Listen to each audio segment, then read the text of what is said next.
English cursive ரைட்டிங்கில் நம்ம first பார்க்க போகிறது பேசிக் ஸ்ட்ரோக்ஸ். இந்த பேசிக் ஸ்ட்ரோக்ஸில் வந்து ரெண்டு இருக்குது. ஒன்று ரைட் ஸ்லாண்ட்ஸ், இன்னொன்று லெஃப்ட் ஸ்லாண்ட்ஸ்ன்னு நம்ம சொல்லுவோம்.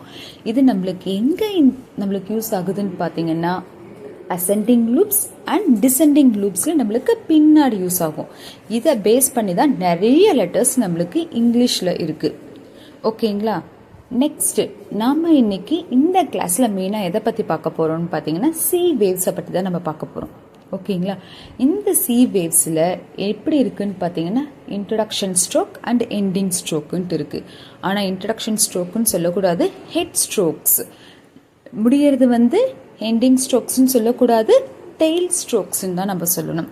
இன்ட்ரடக்ஷன் அண்ட் எண்டிங் எதுக்கு இருக்குன்னு பார்த்தீங்கன்னா ஒரு லெட்டரை நம்ம எப்படி கனெக்ட் பண்ணுறோம் ன்றதுக்காக தான் இந்த ஸ்ட்ரோக்ஸ் வந்து நம்மளுக்கு சி வேவ்ஸில் இருக்குது.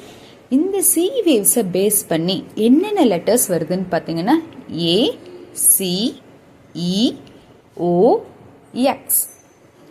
இதுக்கான ஸ்டெப் பை ஸ்டெப் எக்ஸ்பிளனேஷன் தான் நான் உங்களுக்கு பின்னாடி அப்படியே கொடுத்துட்டு இருக்கேன் பாருங்க. சி வேவ்ஸை பேஸ் பண்ணி ஏ லெட்டர்ஸ், இதுக்கும் இன்ட்ரடக்ஷன் அண்ட் டெய்ல் ஸ்ட்ரோக் இருக்கு. அது கைவிடாமல் நம்ம எழுதணும். Practice makes man perfect. அதனால் கண்டிப்பாக அட்லீஸ்ட் ஒவ்வொரு லெட்டர்ஸை வந்து நீங்கள் 4 லைன்ஸ் நோட்டில் 5 லைன்ஸாவது நீங்கள் ரைட் பண்ணணுங்க. இன்க்ளூடிங் ஸ்ட்ரோக்ஸோடு நம்ம வந்து 5 லைன்ஸாவது நம்ம ரைட் பண்ணணுங்க. இதே மாதிரி தான் சி, இயும் சேம் மெத்தடில் தான் நம்ம ரைட் பண்ணணும். நெக்ஸ்ட்டு ஓக்கு மட்டும் நம்ம டவுன் ஸ்ட்ரோக்ஸ் போட மாட்டோம், மேலே வந்து அப்பர் ஸ்ட்ரோக்ஸ் நம்ம போடுவோம்.